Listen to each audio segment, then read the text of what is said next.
Alright everybody, welcome back to another episode of Kimchi Redneck Tech Debacles. So, just this last week, Sony has released their update for the PS5 so that you can now install an M.2 storage drive. The only real requirement being that it has to be a Gen 4 PCIe drive. According to some of the stuff that I watched from some other channels that were testing it during the beta test, even the first revision Gen 4 drives, which barely had a max read speed of 5,000 or 5,500 megabits per second, will work. It just may not work to the full extent.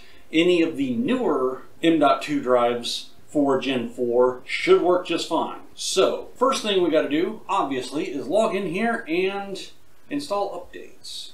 I have to connect with a USB cable first. There we go. Alright, update now. So, we're going to run the update for the wireless controller here, and then I'm going to cut to getting the firmware for the PlayStation downloaded.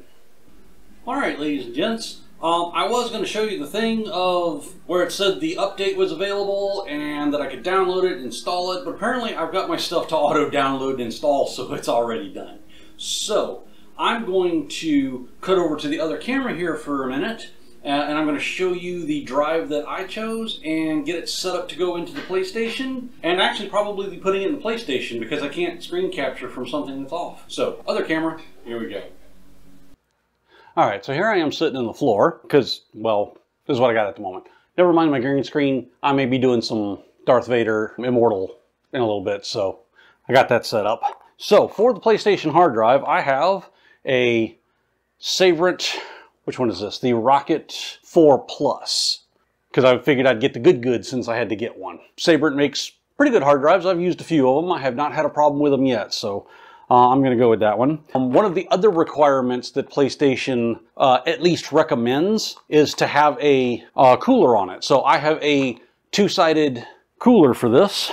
So I'm going to open this up real quick and show you guys the good goods on this.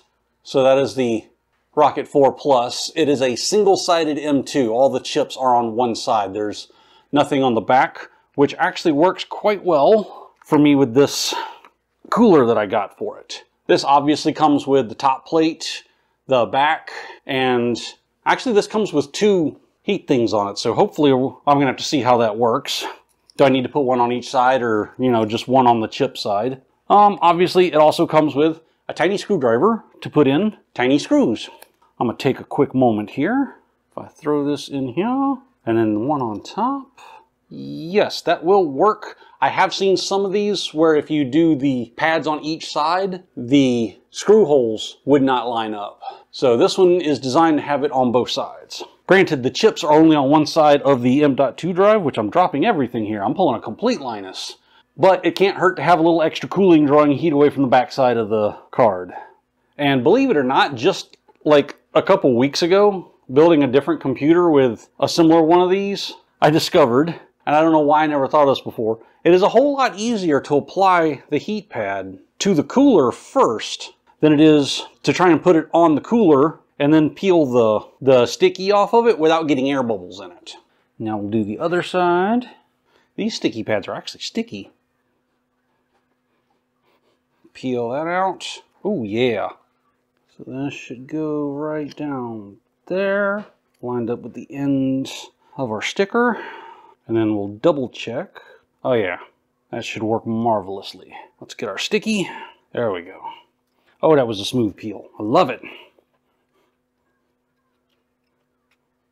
Oh yeah, that goes right down. It's engineered with little recesses so that the bottom part should slip right in between the ends there. Marvelous. I've had a couple older ones of a similar design that didn't work quite as well. At this point in time, PS5 Chuck does not know that his microphone just died, so Editor Chuck will have to provide some voiceover. Once the drive is properly placed in the enclosure, make sure you snap it together tightly and then screw it down with all the applied screws. Now we're going to put all that down and move the PlayStation over here so we can get ready to work on it. When you're ready to get started, make sure you have it turned with the CD drive side up. Although I almost bungled it right here, you want to pull on the backside corner on the top, which releases the two nipples. Then it will allow you to simply pull toward the CD drive side of the cage, and the back plate should just come right off. So right here under this cover plate is the socket for the M.2 drive. Just unscrew it with a regular computer screwdriver and remove the plate. So on this end of the PCB, you will find a little round metal brace with a screw in it. Move this to the hole that corresponds with the length of your drive and use that to secure it.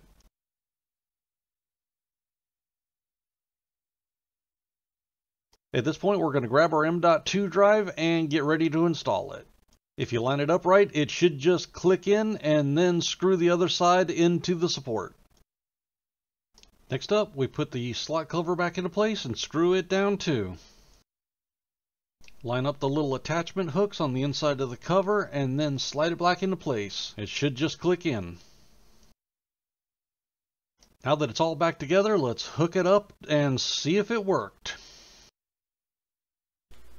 Alright, well here we are. I finished installing everything, got it back in, turned it on. Right out of the door, M.2 storage update, you need to format it.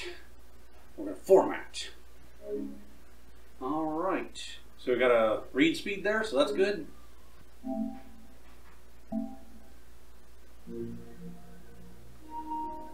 Alright,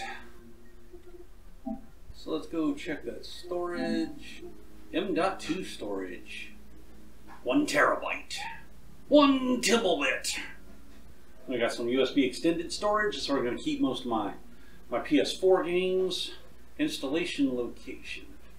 So, as a thought, especially for PS5 games, the system drive, if you install a game to it, is doing double duty, both playing the game and running the OS for PlayStation.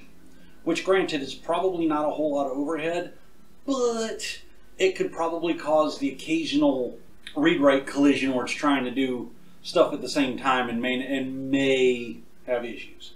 So what I might do is automatically install PS5 games to the M.2 storage, because that is still, as you saw, 6.5 gigabytes a second, and that is larger than the allotted space for playable games on the storage drive.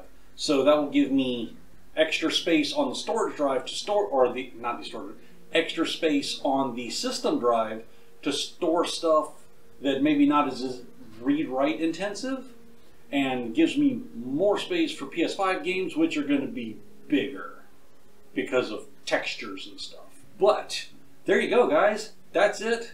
Quick and simple tutorial. Install your M.2, format it, set your install location if you want to change it.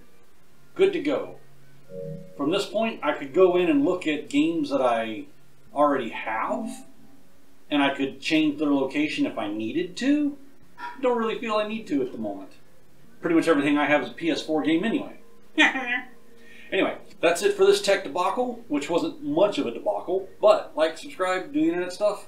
I'll see y'all next time.